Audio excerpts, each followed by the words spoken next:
Hello friends, आज हम लोग माइक्रो प्रोसेसर 8085 का आर्किटेक्चर पढ़ेंगे। माइक्रो प्रोसेसर 8085 जो कि 40 पिन की आईसी है और इंटेल कंपनी ने बनाया है। 1977 में इसका डेवलपमेंट हुआ है और ये एनमॉस सेमीकंडक्टर मटेरियल से मिलकर बनाया गया है। अराउंड 6200 ट्रांजिस्टर्स इसमें फैब्रिकेट किए गए हैं और इसे 8 बिट का प्रोसेसर बोला गया है। तो हमने एक वीडियो बनाया था पिन डिस्क्रिप्शन और उसमें इसके फीचर्स भी लिए हैं और सारे पिन का डिस्क्रिप्शन भी इसमें अवेलेबल है। आप जरूर वो देखिएगा, जिसमें आपको अंदाजा हो जाएगा कि वो किस तरह से वो माइक्रो प्रोसेसर की पिन्स वर्क करती है। और हम माइक्रो प्रोसेसर के अंदर यानी कि उसका आर्किटेक्चर समझेंगे और देखेंगे कि उसका स्ट्रक्चर किस तरह से वर्क करता है।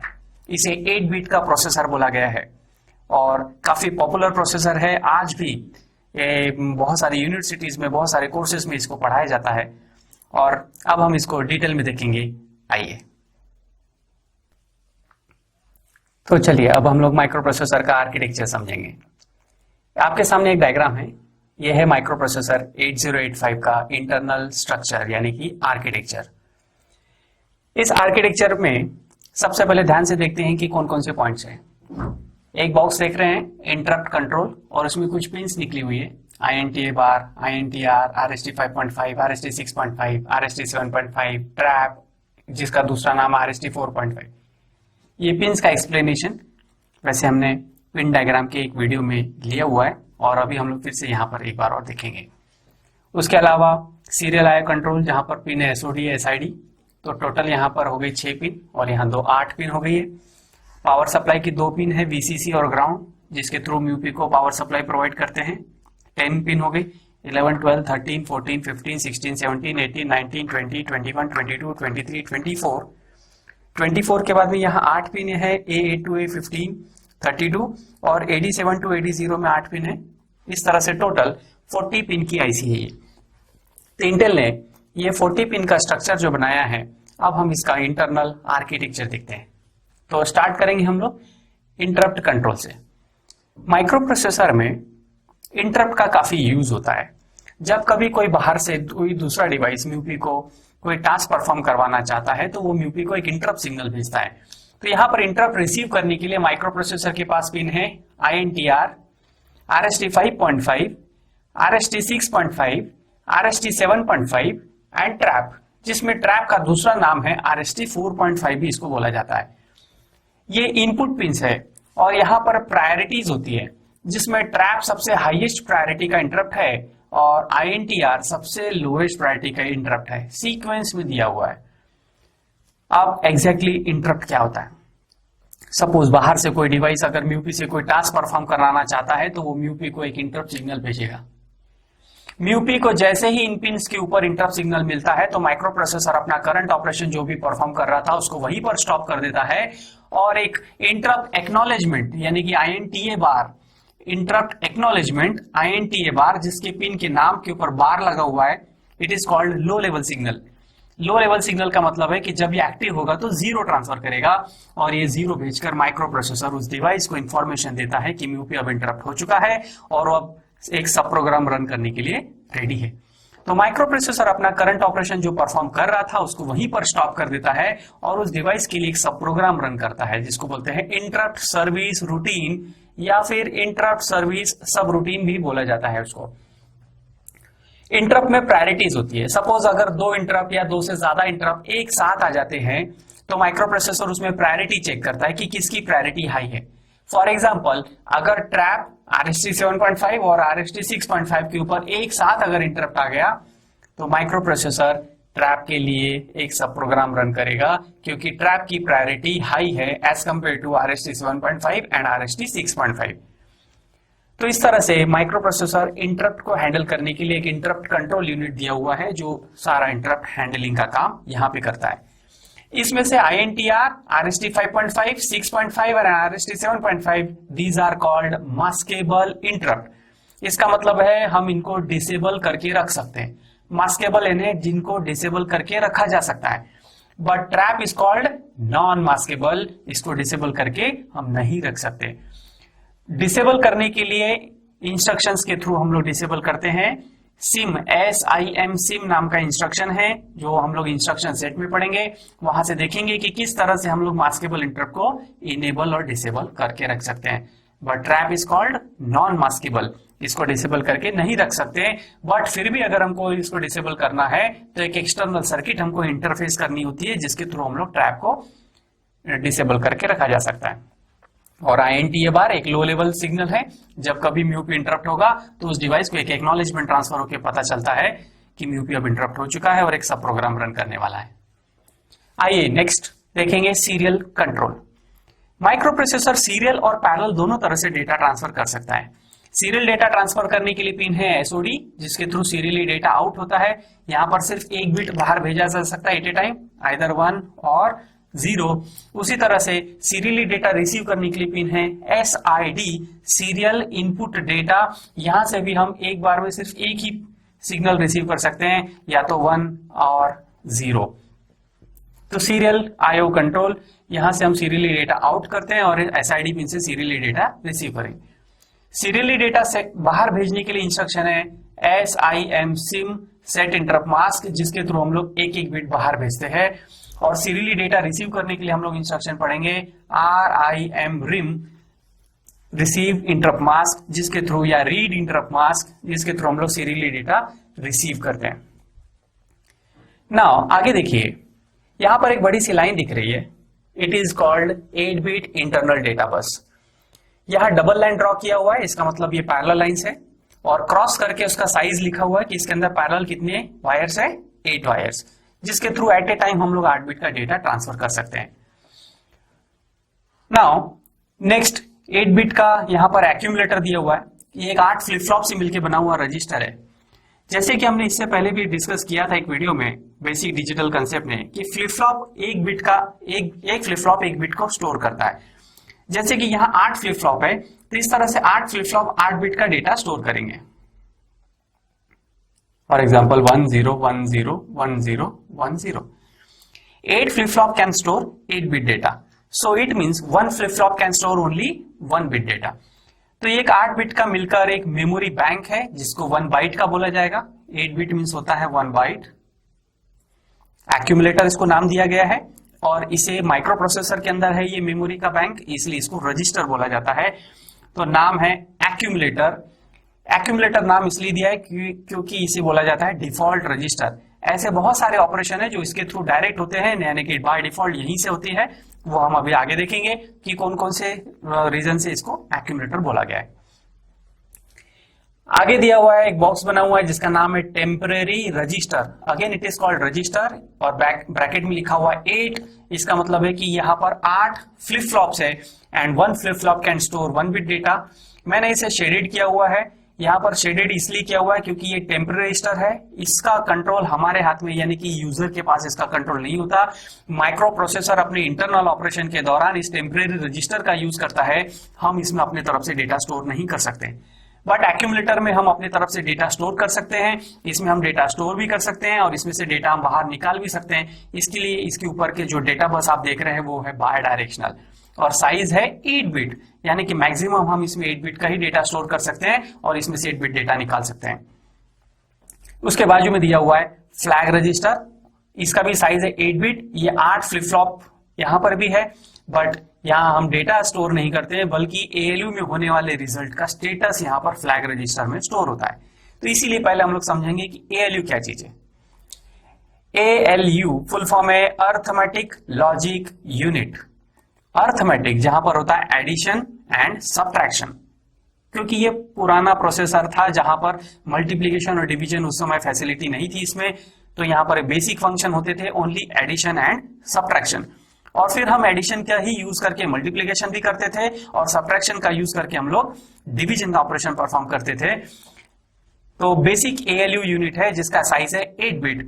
तो MUPI 8085 8 बिट का ALU है और इसके अंदर 8 बिट का डेटा बस होता है। That's why it is called 8 bit processor.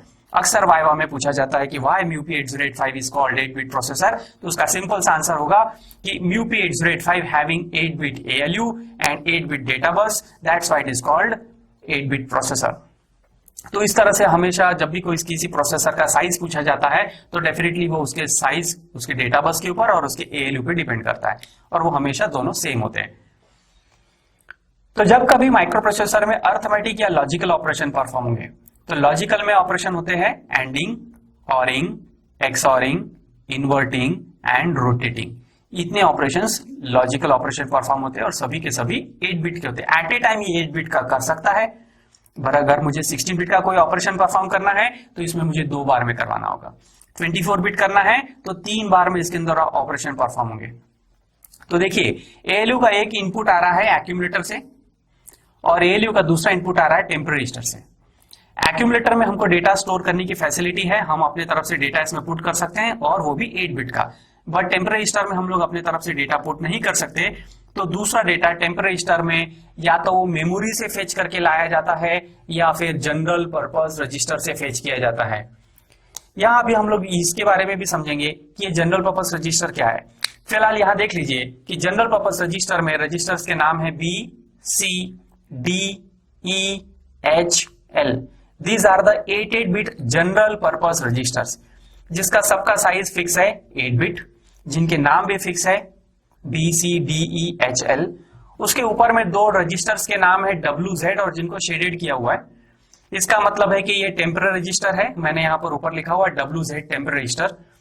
इसका कंट्रोल यूजर के पास में यानी कि हमारे पास में नहीं है, हम इसमें डेटा स्टोर नहीं कर सकते। माइक्रो प्रोसेसर इसमें अपने इंटरनल ऑपरेशंस के दौरान डेटा स्टोर करता है, जैसे कि कोई एक्सचेंज प्रोसेस करना है या फिर कोई 16 बिट का एडिशन करना है, तो उस दौरान ये डब्ल्यू, जेड टेम्पररी रजिस्टर का इंटरनल यूज करता है। हमारे हाथ में है बीसी, डीई, एचएल। और अगर आपको 16 बिट का कोई डेटा स्टोर करना है तब आप यहां पर पेयर बना सकते हैं इसको, BC pair, DE pair and HL pair. लेकिन इसकी पेयरिंग ऐसी नहीं होगी बीडी या सीई या डीएच, ये रॉन्ग पेयरिंग होगी। पेयर फिक्स है BC pair, DE pair and HL pair. साथ में ये जो पेयरिंग होती है इसके अंदर हम लोग 16 बिट का एड्रेस भी पुट करते हैं, जिसके थ्रू हम लोग मेमोरी पॉइंटर यानी कि मेमोरी का एड्रेस हम लोग स्टोर करके यहां से डायरेक्ट मेमोरी सिलेक्शन का काम करते हैं। कुछ इंस्ट्रक्शंस हम लोग पढ़ेंगे तब देखेंगे कि इन पेयर्स का किस तरह से हम लोग मेमोरी का एड्रेस स्टोर करने के लिए यूज करते हैं इनडायरेक्ट एड्रेसिंग मोड के लिए। तो हमने ये देख रहे थे कि general purpose registers, general purpose register में हमारे पास में है बीसी, डी, एचएल, जिसमें हम लोग पेयरिंग करके BC pair, D pair and HL pair के थ्रू हम लोग उसमें 16 बिट का मेमोरी का एड्रेस भी रख सकते हैं। अब वापस बात करते हैं एएलयू की। एएलयू अर्थमेटिक लॉजिक यूनिट है, जहां पर हम लोग अर्थमेटिक और लॉजिकल ऑपरेशन परफॉर्म कर सकते हैं। अर्थमेटिक ऑपरेशन परफॉर्म करना है या लॉजिकल ऑपरेशन परफॉर्म करना है जिसमें पहला data first byte will be from accumulator, that's why it is called default register means accumulator. यहां पर हम 8 बिट का डेटा रख सकते हैं। तो फॉर एग्जांपल मैं इसमें एक 8 बिट का डेटा पुट करूंगा 20H। उसके लिए एक इंस्ट्रक्शन है, बहुत सिंपल सा इंस्ट्रक्शन है, MVI A,20H। इंस्ट्रक्शंस को हम लोग डिटेल में अलग से मैं इंस्ट्रक्शन सेट पढ़ाऊंगा, तब आप वहां पे देखिएगा कि किस तरह से इंस्ट्रक्शंस में डेटा पुट हो रहा है। तो इस तरह का कोई एक कमांड है या इंस्ट्रक्शन है जिसके थ्रू मैं इस 8 बिट के रजिस्टर में एक्यूमुलेटर में ये 20H को पुट कर देता हूं। अब ये एक्यूमुलेटर में रखा है 20H, लेकिन मुझे एक दूसरा नंबर है 30H जिसको ऐड करना है एएलयू में। तो 30H में टेम्पररी रजिस्टर में नहीं रख सकता क्योंकि इसका कंट्रोल मेरे हाथ में नहीं है। तो 30H में यहां पर किसी जनरल पर्पस रजिस्टर में रखूंगा या फिर डायरेक्ट मेमोरी में पुट करूंगा। तो general purpose register for example मुझे बी से उठाना है, बी में रखना है 30H, तो उसके लिए सिमिलर इंस्ट्रक्शन होगा MVI B,30H। ऐसा लिखने से रजिस्टर बी में 30H कॉपी हो जाएगा। हेक्साडेसिमल में मैंने एड्रेस दिया हुआ है, एक हेक्साडेसिमल डिजिट 4 बिट के बराबर होता है, तो 2 हेक्साडेसिमल डिजिट यानी 8 बिट हो जाएंगे। तो इस तरह से मैंने 8 बिट का डेटा इस रजिस्टर बी में पुट कर दिया। अब मुझे इन दोनों को ऐड करना है, एडिशन होता है एएलयू के अंदर, तो इसीलिए मुझे फिर कमांड देना होगा add add। एएलयू में कमांड दिया मैंने ऐड, बट कमांड देने के बाद मुझे बताने की जरूरत नहीं है कि पहला डेटा कहां से आएगा। एएलयू फर्स्ट डेटा हमेशा एक्यूमुलेटर से ही बाय डिफॉल्ट पुट कर लेता है 20H। एएलयू ने by default first data accumulator से ले लिया 20H, और अब सेकंड बाइट उसको लेना है टेम्पररी रजिस्टर से, पर टेम्पररी रजिस्टर में फिलहाल डेटा नहीं है। इंस्ट्रक्शन में हमको बताना पड़ेगा कि सेकंड रजिस्टर कहां से लेना है उसको, रजिस्टर बी से। तो इंस्ट्रक्शन लिखेंगे हम लोग add B. First byte by default उसने रजिस्टर ए से यानी कि एक्यूमुलेटर से लिया है, सेकेंड बाइट हमने बताया उसको कि ऐड करो रजिस्टर बी को, तो रजिस्टर बी में रखा हुआ second byte will transfer from data bus, data bus से ट्रेवल होकर वो पहुंचेगा टेम्पररी रजिस्टर में, टेम्पररी रजिस्टर से वो 8 बिट का डेटा चला जाएगा एएलयू के अंदर, और एएलयू में 20 + 30H रिजल्ट आएगा 50H। ये 50H रिजल्ट जनरेट हो गया एएलयू के अंदर, उसने उसको एडिशन किया। अगर मैं यहाँ पे SUB सब्ट्रैक्ट लिखूंगा तो दोनों के बीच में सब्ट्रैक्शन होगा। AND ANA यानी कि एंडिंग का कमांड दूंगा तो एंडिंग होगा, ऑरिंग का कमांड दूंगा तो ऑरिंग होगा। तो इस तरह से हम लोग अरिथमेटिक या लॉजिकल ऑपरेशन परफॉर्म करते हैं एएलयू के अंदर। जब एएलयू में कोई रिजल्ट जनरेट होता है तो रिजल्ट का स्टेटस इस फ्लैग रजिस्टर में आकर कॉपी हो जाता है। जैसे कि हमने अभी बात किया था कि फ्लैग रजिस्टर एक 8 बिट का रजिस्टर है, ये एक 8 फ्लिप फ्लॉप से मिलकर बना हुआ है।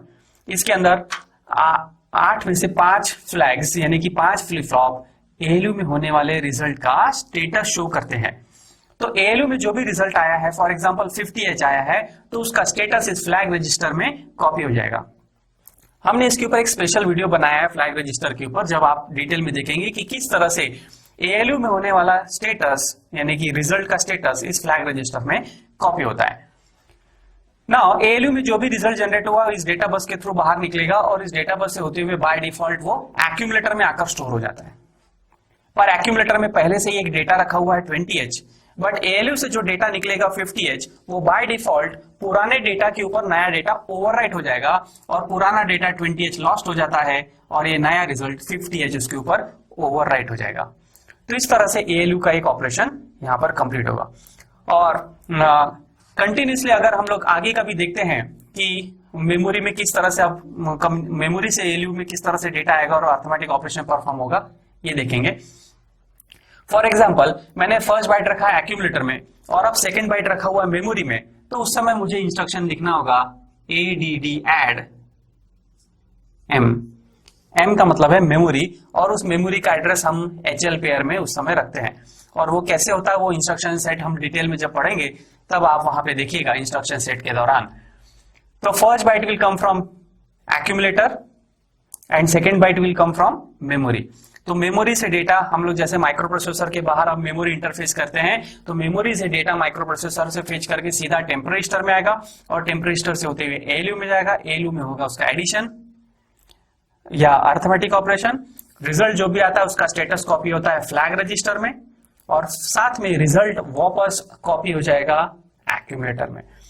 यहां देखिएगा बार बार हम लोग एक्यूमुलेटर में बाय डिफॉल्ट प्रोसेस हो रही है, इसीलिए एक्यूमुलेटर को एक डिफॉल्ट रजिस्टर बोला जाता है। दैट्स व्हाई उसका नाम दिया हुआ है एक्यूमुलेटर।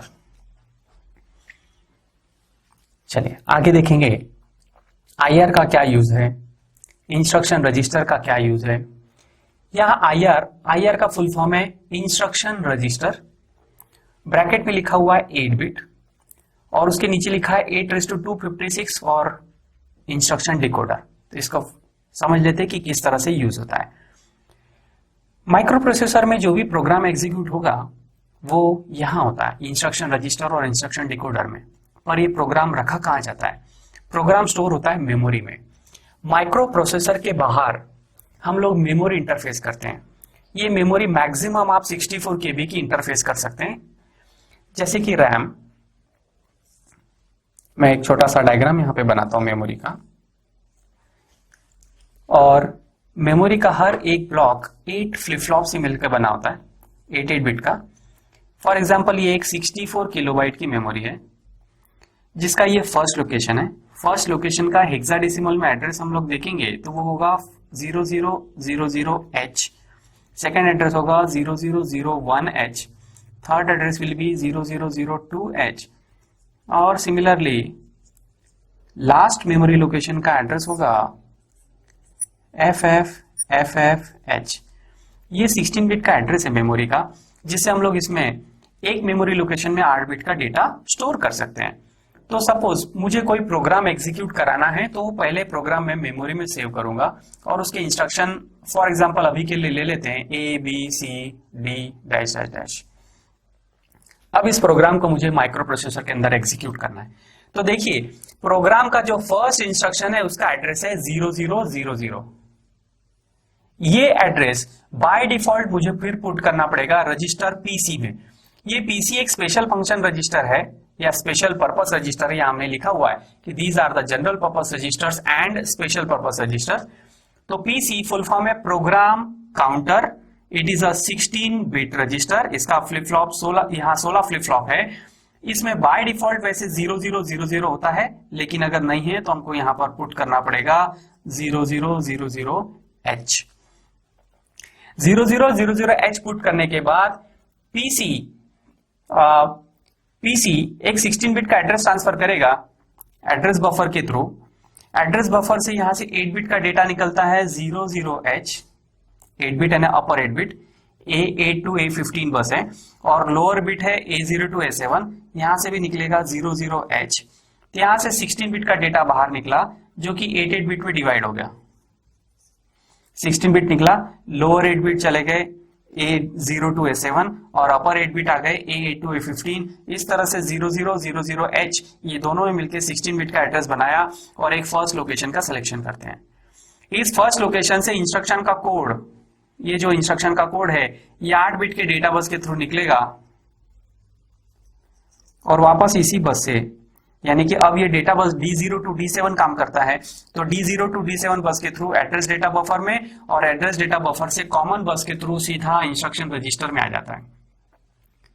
अब ये इंस्ट्रक्शन ए अब माइक्रो प्रोसेसर के अंदर आ चुका है IR में।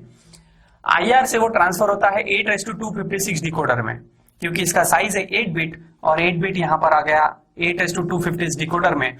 यहां 8 इनपुट है एंड 256 आउटपुट जनरेट होते हैं। तो यहां पर माइक्रो प्रोसेसर 8085 में 256 इंस्ट्रक्शन है, इसमें से ये ए इंस्ट्रक्शन एक्टिवेट होगा और टाइमिंग एंड कंट्रोल यूनिट उसके लिए कंट्रोल सिग्नल जनरेट करता है। सपोज ये ऐड इंस्ट्रक्शन है तो टाइमिंग एंड कंट्रोल यूनिट का काम है ALU से एडिशन ऑपरेशन परफॉर्म करा लेना, और एडिशन कैसे होता है वो हमने अभी अभी देखा। अब एक इंस्ट्रक्शन रन हो जाने के बाद, जैसे एक इंस्ट्रक्शन का एग्जीक्यूशन यहां कंप्लीट हुआ, now PC will increase by 1। इसके अंदर एक यूनिट होता है जिसको बोलते हैं पीसी इंक्रीमेंटर। तो पीसी इंक्रीमेंटर का काम है पीसी के एड्रेस को 1 से इंक्रीज कर देना। Now it will become 0001H। ये नया आप 16 बिट का एड्रेस है, जो 16 बिट का एड्रेस ट्रांसफर होगा और 2 पार्ट में डिवाइड हो जाएगा। एड्रेस बफर से बाहर निकलेगा 00H और एड्रेस ऑब्लिक डेटा बफर से बाहर निकलेगा 01H। और ये 16 बिट का एड्रेस बाहर निकलकर नया नेक्स्ट मेमोरी लोकेशन 0001H का सिलेक्शन करता है, और यहां से इंस्ट्रक्शन बी डेटा बस के थ्रू बाहर निकलकर और डेटा बस से होते हुए कॉमन बस और कॉमन बस से होते हुए IR के अंदर आ जाएगा। अब IR से इंस्ट्रक्शन बी पहुंचता है इंस्ट्रक्शन डिकोडर में। यहां पर लिखा है 8:256, यानी कि 8 इनपुट एंड 256 आउटपुट। तो इसमें से 256 में से इंस्ट्रक्शन बी का एक आउटपुट एक्टिवेट होगा और टाइमिंग एंड कंट्रोल यूनिट उस इंस्ट्रक्शन को एग्जीक्यूट करने के लिए नेसेसरी कंट्रोल सिग्नल्स जनरेट करता है। जैसे कि सपोज इंस्ट्रक्शन बी है मूव A, B, तो बी का डेटा, रजिस्टर बी का डेटा निकलकर रजिस्टर ए में कॉपी हो जाएगा। तो इस तरह से control timing and control unit है। आप यहां पर देखिएगा कि ये डॉटेड लाइन से सभी बॉक्स कनेक्ट किए हुए हैं, ये सभी को कंट्रोल करता है। टाइमिंग एंड कंट्रोल यूनिट का कनेक्शन सभी के साथ कनेक्ट है, सीरियल IO, इंटरप्ट कंट्रोल, फिर डिकोडर, जनरल पर्पस रजिस्टर, सभी बॉक्स के साथ में कनेक्ट किया हुआ है। तो इस तरह से 1 by 1 again PC will increase by 1 और 1 instruction will fetch. Again PC will increase by 1 instruction will fetch. तो इंस्ट्रक्शन को मेमोरी से फेच करके माइक्रो प्रोसेसर में लाने की प्रोसेस को बोला जाता है ऑपकोड फेच ऑपरेशन, जिसमें माइक्रो प्रोसेसर को लगते हैं 4 क्लॉक साइकिल का टाइम। क्लॉक साइकिल यानी कि टी स्टेट, ये स्क्वायर वेव सिग्नल होते हैं। तो इस तरह से 4 क्लॉक साइकिल का टाइम माइक्रो प्रोसेसर को लगता है मेमोरी से एक इंस्ट्रक्शन को फेच करके IR तक लाने में और उसको एग्जीक्यूट करने में। जैसे ही 4 क्लॉक साइकिल का टाइम खत्म तो MUP will fetch the next instruction का कोड। तो इस तरह से हमने माइक्रो प्रोसेसर में होने वाले एग्जीक्यूशन की प्रोसेस को देखा। प्रोग्राम अब स्टॉप कैसे होगा? प्रोग्राम में लास्ट इंस्ट्रक्शन होता है हॉल्ट, HLT हॉल्ट। ये हॉल्ट का काम होता है कि प्रोग्राम के एग्जीक्यूशन को स्टॉप कर देना। जब हॉल्ट इंस्ट्रक्शन एग्जीक्यूट होता है तो PC will stop by incrementing 1, PC 1 से इंक्रीज नहीं होगा, और साथ में S1 S0 पिन हॉल्ट के लिए 0 स्टेटस शो करते हैं। इसका मतलब है कि माइक्रो प्रोसेसर अब प्रोग्राम को एग्जीक्यूशन को स्टॉप कर दिया है। Mu P will not fetch the instruction. जब म्यूपी इंस्ट्रक्शन को फेच नहीं करेगा तो एग्जीक्यूट नहीं होगा, और एग्जीक्यूट नहीं होगा तो सारी प्रोसेस वहीं की वहीं स्टॉप हो जाएगी एंड स्टेटस विल गेट 0। इसका मतलब प्रोग्राम एग्जीक्यूशन अब स्टॉप हो चुका है, और बाद में हम रिजल्ट्स रजिस्टर्स में चेक कर सकते हैं। आइए अब नीचे का देखते हैं, timing and control unit. Timing and control unit में कुछ पिन्स है, और ये सभी पिन्स का एक्सप्लेनेशन हम लोग एक वीडियो बनाया है, पिन डायग्राम, वहां पे हमने डिटेल में समझा है। हम यहाँ पर अभी उसको शॉर्ट में एक रिवाइज भी कर लेंगे। टाइमिंग एंड कंट्रोल यूनिट का बेसिक काम होता है पूरे सिस्टम को कंट्रोल करना। ये पूरे सिस्टम को क्लॉक सिग्नल्स प्रोवाइड करता है और कमांड देता है कि कौन सा टास्क परफॉर्म किसे करना है। टाइमिंग एंड कंट्रोल यूनिट के ऊपर पावर सप्लाई की पिन है VCC and ground. VCC pin से हम लोग 5 वोल्ट डीसी सप्लाई देते हैं और ग्राउंड से 0 वोल्ट सप्लाई करते हैं। इसमें 2 पिन है, X1 और X2। इन 2 पिन के बीच में लगाया जाता है क्रिस्टल ऑसिलेटर। जब हम इन 2 पिन के बीच में क्रिस्टल ऑसिलेटर लगाते हैं तो उसको पावर सप्लाई मिलने के बाद में वो पीजो इलेक्ट्रिक इफेक्ट जनरेट करता है, जिसके थ्रू हमको इस तरह की स्क्वायर वेव सिग्नल मिलती है 1010 के फॉर्म में। ये स्क्वायर वेव सिग्नल 6 मेगाहर्ट्ज की होती है, और 6 मेगाहर्ट्ज म्यूपी को इंटरनल प्रोवाइड करने के बाद अंदर में होगा एक क्लॉक जनरेटर, जो उसमें डिवाइड बाय 2 करके उसके अंदर होता है 50% ड्यूटी साइकिल। तो डिवाइड बाय 2 करके माइक्रो प्रोसेसर को 3 मेगाहर्ट्ज की फ्रीक्वेंसी प्रोवाइड करता है, जो कि उसकी स्टैंडर्ड फ्रीक्वेंसी है। तो म्यूपी ओवरऑल माइक्रो प्रोसेसर 3 मेगाहर्ट्ज पे काम करेगा। जनरली म्यूपी की स्पीड उसकी क्लॉक फ्रीक्वेंसी पे ही डिपेंड करता है। स्पीड फ्रीक्वेंसी ज्यादा होगी तो म्यूपी का कैलकुलेशन और डेटा ट्रांसफर का काम भी फास्ट होता है। म्यूपी की फ्रीक्वेंसी कम होगी तो म्यूपी काम भी स्लो करेगा। नीचे में एक पिन होती है क्लॉक आउट। जब म्यूपी 3 मेगाहर्ट्ज पे खुद काम कर रहा है तो क्लॉक आउट पिन के थ्रू आउटपुट में 3 मेगाहर्ट्ज की फ्रीक्वेंसी म्यूपी जनरेट करता है, जिससे कि अदर डिवाइस भी 3 मेगाहर्ट्ज पे काम कर सकें। एक पिन है रीसेट इन बार। जैसे कि हम अपने पीसी को रीसेट करते हैं, बहुत सारे डिवाइसेस होते हैं जिसमें एक रीसेट बटन दी जाती है। रीसेट बटन देने के पीछे रीजन होता है कि अगर सिस्टम हैंग हो गया तो रीसेट कर लो, या फिर पुराने समय में जैसे कि 8085 के समय जब अगर सिस्टम रीसेट करना है तो उसके रीजन होता था कि आपने एक प्रोग्राम रन करके देख लिया है, अब आपको नया प्रोग्राम रन करना है, then press the reset button. जब आप रीसेट बटन को प्रेस करते हैं तो इस रीसेट बटन के साथ में यानी कि एक सर्किट कनेक्ट होती है, जिसके थ्रू रीसेट इन बार को 0 मिल जाता है। जब आप रीसेट बटन को प्रेस करेंगे तो यहाँ पे एक सर्किट कनेक्ट होगी, जिसके थ्रू रीसेट इन बार को 0 मिलेगा, और 0 मिलने से माइक्रो प्रोसेसर रीस्टार्ट हो जाता है। रीस्टार्ट होने का मतलब है कि म्यूपी के जो जनरल पर्पस रजिस्टर है, जैसे कि accumulator, temp register, flag register, instruction register, W, Z, B, C, D, E, H, L, SP, PC सबकी वैल्यू 0000 हो जाती है। 8 बिट के रजिस्टर से लेके सब, इसको बोलते हैं रीसेट हो जाना। माइक्रो प्रोसेसर शटडाउन होकर फिर से रीबूट करता है और सारी रजिस्टर्स की वैल्यू 00 हो जाती है। अगला पिन है इसमें रीसेट आउट। जैसे ही म्यूपी रीसेट होगा तो रीसेट आउट से एक हाई लेवल सिग्नल यानी कि 1 पास होता है और अदर डिवाइसेस को भी रीसेट किया जाता है। एक इनपुट पिन है रेडी। जब कभी माइक्रो प्रोसेसर के साथ हम कोई डिवाइस इंटरफेस करते हैं, अगर वो डिवाइस रेडी है कम्युनिकेशन के लिए देन इट विल गिव 1, और अगर वो डिवाइस किसी इंटरनल ऑपरेशन को परफॉर्म करने में बिजी है देन इट विल गिव 0। म्यूपी को रेडी पिन के ऊपर अगर कंटिन्यूसली 1 मिल रहा है, इसका मतलब वो डिवाइस रेडी है, तो माइक्रो प्रोसेसर का भी कम्युनिकेशन उसके साथ चालू रहता है। बट अगर रेडी पिन के ऊपर 0 मिल रहा है, it means device is not ready for communication. Mu P will wait for 1 clock cycle. उसको वेट स्टेट भी बोला जाता है। Mu P will wait for 1 clock cycle. ये क्लॉक साइकिल यहां से मिल रहा है, तो म्यूपी एक क्लॉक साइकिल के लिए वेट करता है। जनरली जैसे कि अगर 3 मेगाहर्ट्ज की फ्रीक्वेंसी है तो ये 0.33 माइक्रो सेकेंड का टाइम होता है 1 क्लॉक साइकिल लेने। तो ये रेडी पिन का स्टेटस है। देन एक पिन है ALE, arithmetic and logic unit.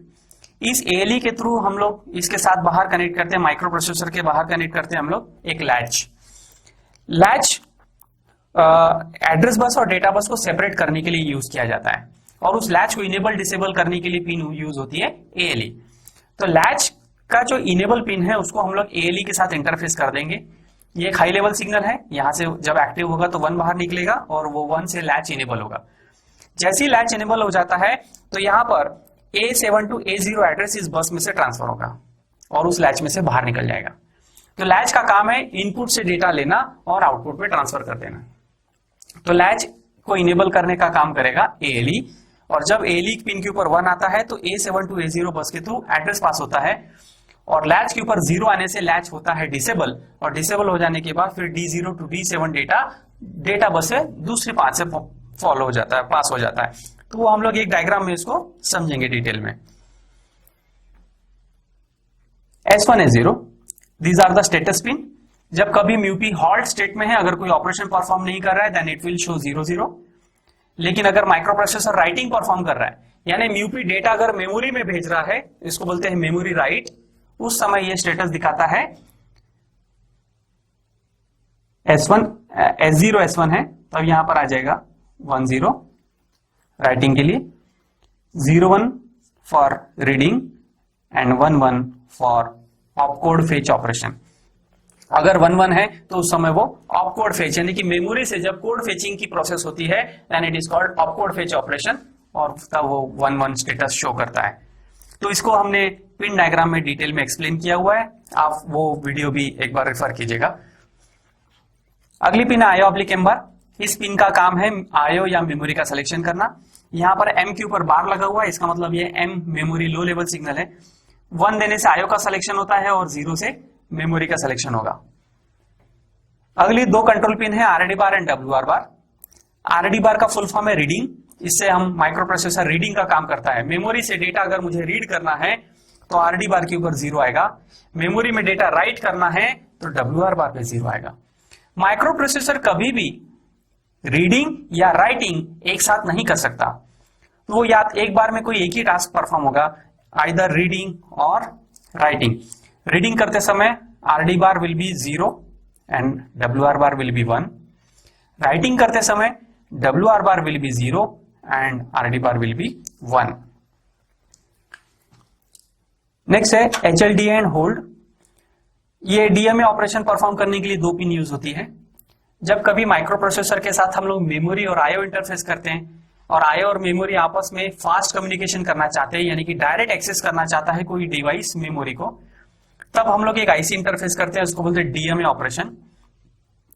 और माइक्रो प्रोसेसर को वो IC एक होल्ड सिग्नल भेजकर, hold and high level signal है, 1 भेजेगा, तो माइक्रो प्रोसेसर अपना सारा इंटरनल ऑपरेशन को बंद कर देता है और होल्ड पोजीशन पे आ जाएगा। होल्ड पोजीशन पे आने के होल्ड पिन के ऊपर जब 1 आ जाता है तो म्यूपी होल्ड हो जाएगा। इट मींस वो अपने सारे इंटरनल और एक्सटर्नल ऑपरेशन को बंद कर देता है और उस डिवाइस को एक एक्नॉलेजमेंट देता है, HLDA होल्ड एक्नॉलेजमेंट।